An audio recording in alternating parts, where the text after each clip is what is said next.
Hi friends, मैं Shiv sir एक बार फिर से आप लोगों का बहुत बहुत स्वागत करता हूं अपने YouTube channel gain knowledge technical में।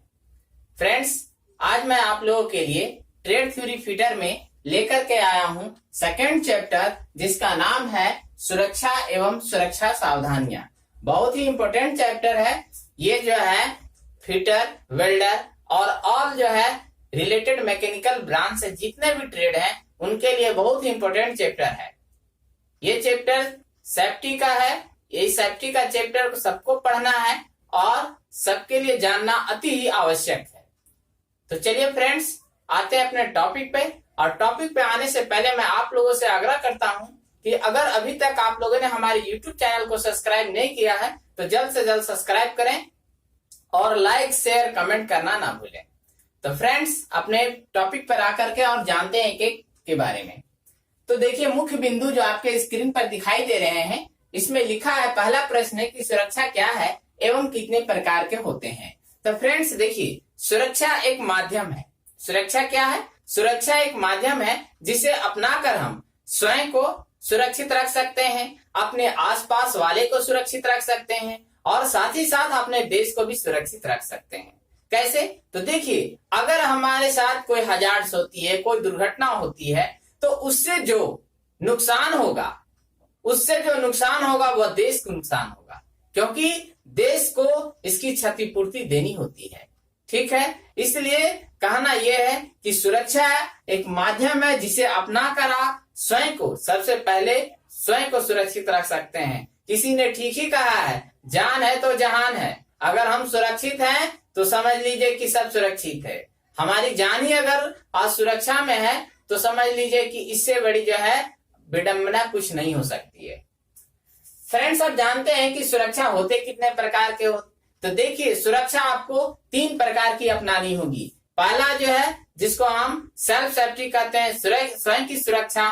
दूसरा हमारा होता है वर्कशॉप सेफ्टी और तीसरा हमारा होता है आपको टूल्स एंड इक्विपमेंट सेफ्टी। तो ये 3 प्रकार की सुरक्षा आपको अपनानी होगी। अब हम लोग जानेंगे फ्रेंड की सेल्फ सेफ्टी में हम क्या क्या सुरक्षा अपना करके अपने को सुरक्षित रख सकते हैं। तो देखिए, सेल्फ सेफ्टी में सबसे पहला जो हमारा आता है वो मेरा ड्रेस आता है। हमारा जो पोशाक होना चाहिए वो फॉर्मल होना चाहिए, ना कि बहुत टाइट। मान लिया टाइट जींस पहन लिया, काम करने गया, ना उसको बैठने में दिक्कत, उठने में दिक्कत, तो वो क्या है ना कि काम अच्छा से नहीं कर सकता है। तो इसलिए सबसे पहले हम लोगों को अपने फॉर्मल ड्रेस पर जो है ध्यान देने होगी। हम लोग का जो ड्रेस होना चाहिए वो फॉर्मल होना चाहिए, ना ही अधिक टाइट होना चाहिए और ना ही अधिक लूज होना चाहिए। तीसरा ये है कि हमारे जो बाल है, नाखून है, ये सब लंबे नहीं रखने चाहिए। बाल, नाखून ये लंबे नहीं होने चाहिए। हाथ में कड़े नहीं होने चाहिए। हाथ में घड़ी नहीं पहना होना चाहिए। ये सब क्या होते हैं? ये सब दुर्घटना के कारण बनते हैं। ठीक है। तीसरा है कि हमारे पाँव में हम चप्पल पहन के नहीं जा सकते हैं। हमारे पाँव में सेफ्टी शू होना चाहिए। अब वर्कशॉप में कहाँ कील गिरा हुआ है, कहाँ लोहे गिरा, कहाँ बुरादा है, क्या क्या रहता है, तो उससे बचने के लिए हमको जो है सेफ्टी शू की जरूरत होती है। तीसरा होता है कि हमको वर्कशॉप में ड्रिंकिंग करके भी नहीं जानी चाहिए। बहुत सारे होते हैं कि ढाल लेते हैं और चले जाते हैं वर्कशॉप में काम करने। तो वो क्या है, अपने लिए तो अपने को तो वो सुरक्षा में डालते ही हैं, साथ ही साथ जो अपने आसपास हैं उनको भी असुरक्षा में डाल देते हैं। तो सेल्फ सेफ्टी में ये भी आपको ध्यान देनी है कि भैया ड्रिंकिंग, स्मोकिंग, इस सब को जो है अवॉइड करनी होगी। अब हम जानते हैं दूसरा जो हमारा होता है workshop safety. Workshop safety important safety है। इस सेफ्टी में आपको ध्यान रखनी है कि हमारा सबसे पहले जानना होगा कि मेरा वर्कशॉप कैसा होना चाहिए। मेरा वर्कशॉप जो है खुला और हवादार होना चाहिए। वहां पर्याप्त लाइट की, मतलब रोशनी की व्यवस्था होनी चाहिए। जो हमारा वायरिंग किया हुआ है, जो मेरा पावर सप्लाई का वायरिंग है, वो वायरिंग भी का कनेक्शन कहीं लूज नहीं होना चाहिए। इसके कारण अगर लूज रहेगा तो क्या होगा कि शॉर्ट सर्किट होगी। शॉर्ट सर्किट होगी तो आग लगने की संभावना होगी। तो ये भी हमको ध्यान देना होगा। तीसरा है कि जहां हम काम करें वो प्लेस हमारा क्या होना चाहिए, एक जो है स्पेस, मतलब एक मशीन से दूसरे मशीन के बीच पर्याप्त स्पेस होना चाहिए ताकि हम आसानी से मूव कर सके। काम करते समय कोई टूल्स हमें लेना हो तो हम ले सके, कहीं जाना हो तो हम आज जा सके, मतलब कि हमारा प्रॉपर मूवमेंट होना चाहिए। तीसरा है वर्कशॉप में कि मेरा वर्कशॉप का जो फ्लोर होना चाहिए वो क्या होना है कि खुरदरा होना चाहिए, ना कि जो है स्लिप करने वाला होना चाहिए। इसलिए हमारा वर्कशॉप का फर्श हमेशा ध्यान रखिएगा कि वो खुरदरा होना चाहिए। नेक्स्ट है फ्रेंड, वर्कशॉप में सबसे इंपॉर्टेंट है कि फायर एक्सटिंग्विशर जरूर होनी चाहिए।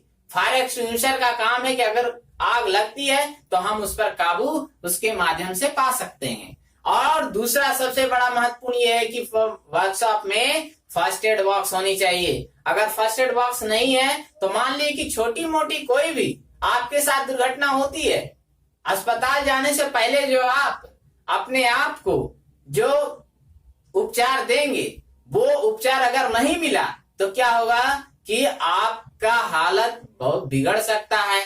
आप जो है हॉस्पिटलाइज में भी वहां भी स्थिति आपकी नाजुक हो सकती है। इसलिए फर्स्ट एड बॉक्स होना का बहुत जरूरी है। नेक्स्ट है फ्रेंड हमारा टूल्स एंड इक्विपमेंट सेफ्टी, ये भी जानना जरूरी है। टूल्स एंड इक्विपमेंट सेफ्टी में हम ये जाने कि हम कैसे अपने टूल्स को जो है सुरक्षित रख सकते हैं, कैसे हम अपने इक्विपमेंट्स मशीन को सुरक्षित रख सकते हैं। तो देखिए, मशीन को सुरक्षित रखने के लिए सबसे पहले जो भी मशीन को आप ऑपरेट करते हो, जो भी टूल्स आप यूज करते हो, तो अगर आप मशीन ऑपरेट कर रहे हो तो पहले मशीन को चेक कीजिए कि मशीन हमारा प्रॉपर फॉर्म में है कि नहीं, वो चलने के काम में है कि नहीं, उसमें ऑयल ठीक से डाला है कि नहीं, लुब्रिकेंट कूलेंट दोनों चेक करेंगे, उसको क्लीन करेंगे, उसके बाद चलाकर देखेंगे हमारा जो उसका पूरा जो पार्ट्स है वो अच्छी तरह से वर्क कर रहा है कि नहीं, उसका मूवमेंट सही है कि नहीं। तो ये सब चेक करने के बाद ही हम मशीन को ऑपरेट करेंगे।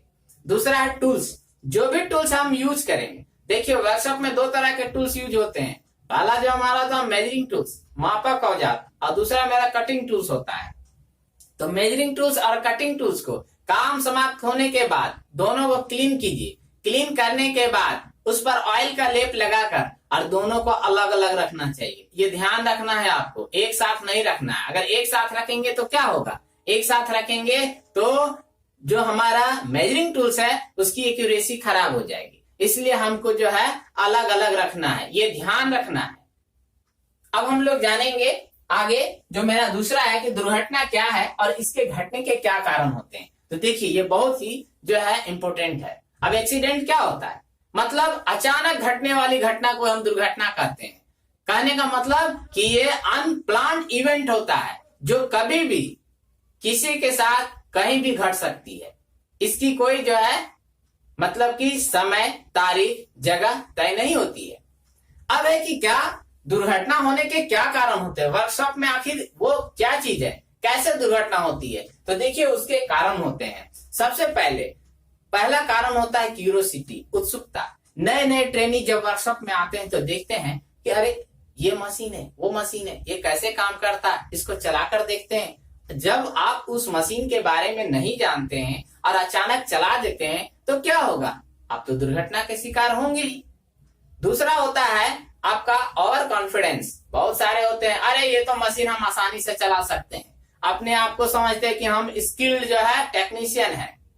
और उस अवस्था में क्या होता है कि मशीन को जैसे ही हम ऑपरेट करते हैं, चलाने का कितना आरपीएम में चला दिए हम, उससे ज्यादा आरपीएम में, तो क्या होगा, वो मशीन तो पार्ट्स कुछ ना कुछ तोड़िए देगा ना।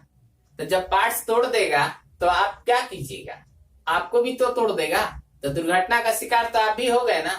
तो ये आपको ध्यान देना है कि जो भी हम मशीन के बारे में नहीं जानते हैं तो उस मशीन को हमको ऑपरेट नहीं करना है। तीसरा होता है कि बहुत सारे में ये होता है कि ओटी चलता है, जिसको हम ओवर टाइम कहते हैं। अब टेक्नीशियन के ऊपर ये क्या होता है, एक्स्ट्रा बोझ होता है, ओवर टाइम। अरे भाई, उसको काम करने का मन नहीं, आप जबरदस्ती कह दिए कि 2 घंटा और आपको काम करना है, तो क्या करेगा, वो मशीन थोड़े है, आदमी है, वो थकता है, एनर्जी लॉस होता है। तो वैसे अवस्था में क्या होगा, ओवर टाइम में जब वो काम करता है तो क्या करता है कि अपनी समय को बचाने के लिए तेजी से काम करता है। मशीन को चलाना चाहिए 200 आरपीएम पे, तो चला देता है सीधे 400 आरपीएम पे, सोचता है कि हम काम को जल्दी कर लेंगे तो निकल लेंगे। इस अवस्था में क्या होता है, एक्सीडेंट होता है। तो ये भी कारण है। तीसरा हमारा होता है कि कभी कभी जो है टेक्नीशियन को डिपार्टमेंट चेंज कर दिया जाता है। नहीं भाई आपको ये मशीन को नहीं वो मशीन को चलाना है, तो उससे क्या होता है, उसका मन नहीं लगता है और उस मशीन को क्या है, ध्यान कहीं और काम कहीं और, तो उस अवस्था में तो एक्सीडेंट होना है ना, तो एक्सीडेंट होता है। इसलिए ये भी आपको दुर्घटना का कारण बनता है। और भी इसमें जो है काउज हैं जो दुर्घटना के कारण बनते हैं। जैसे कि मान लीजिए कि हम काम कर रहे हैं और वहां पे हंसी मजाक कर रहे हैं, दौड़ा दौड़ी कर रहे हैं या टूल से फेंका फेंकी कर रहे हैं, तो ये भी जो है दुर्घटना के कारण होते हैं। तो आपको ध्यान देना है कि वर्कशॉप में काम कीजिए तो हंसी मजाक को सबको दूर रखना है, हंसी मजाक से आप दूर रहिए। दूसरा ये है कि काम कीजिए तो अपना ध्यान काम पे रखिए, ये नहीं कि काम यहाँ कर रहे हैं, हैमर चला रहे हैं और बात किसी और से कर रहे हैं। तो ऐसा करने से क्या होगा, ऐसा करने से आप दुर्घटना के शिकार होंगे और अपने तो अस्पताल जाएंगे ही जाएंगे, कंपनी के ऊपर भी आप बोझ बनेंगे। इसलिए आपको ध्यान रखना है कि ये सारे काम नहीं करना है, इसको अवॉइड करना है। तो आज मैंने आपको सुरक्षा एवं सुरक्षा सावधानियां चैप्टर 2 में ये पढ़ा दिया। अब नेक्स्ट हमारा जो क्लास होगा, अगली कक्षा, वो फर्स्ट एड की होगी, जो नीचे आपके स्क्रीन पर दिखाई दे रहा है। तो इसके लिए आप मेरे अगले वीडियो के लिए इंतजार कीजिए। आज के लिए इतना ही, बहुत बहुत धन्यवाद। और आप लोगों से आग्रह है कि अगर अभी तक आप लोगों ने हमारे चैनल को अगर सब्सक्राइब नहीं किया तो यार जल्द से जल्द सब्सक्राइब कीजिए। अब दूसरा ये है कि बहुत सारे लोग ये सोचते हैं कि सब्सक्राइब करेंगे तो हो सकता है कि मेरा पैसा वैसा कट जाए, तो ये भी होने वाला नहीं है। सब्सक्राइब जो है सब्सक्रिप्शन फ्री होता है। दूसरा ये सोचते हैं कि अगर हम किसी को सपोर्ट करेंगे तो हो सकता है कि वो करोड़पति हो जाए और हम जो है खाकपति हो जाए, तो ये भी नहीं है। अगर आप हमको सपोर्ट करते हैं तो हमारा मनोबल बढ़ता है और हम जो है आपको बेटर से बेटर, अच्छा से अच्छा पढ़ाने की कोशिश करते हैं, ठीक है। और अगर आप सपोर्ट करते हैं हमको, लाइक शेयर भी करते हैं हमारे वीडियो को, अगर शेयर करते हैं तो इससे क्या होगा, आपको तो लाभ होगा ही होगा। जो बच्चे मान लीजिए क्लास नहीं कर पाते हैं तो उनको भी लाभ होगा, घर बैठे वो भी पढ़ सकते हैं। बहुत सारे बच्चे की मजबूरियां होती है कि वो क्लास नहीं कर पाते, तो देखिए क्लास नहीं कर पाते तो उनको तो कहीं ना कहीं पढ़ना तो पड़ेगा, चाहे वो ऑनलाइन पढ़े या किसी और माध्यम से। तो ये माध्यम जो है बहुत ही सटीक और उपयुक्त माध्यम है, इसलिए आप लोग ज्यादा से ज्यादा आप लोग से आग्रह है कि सपोर्ट कीजिए। बहुत बहुत धन्यवाद। Thanks for watching.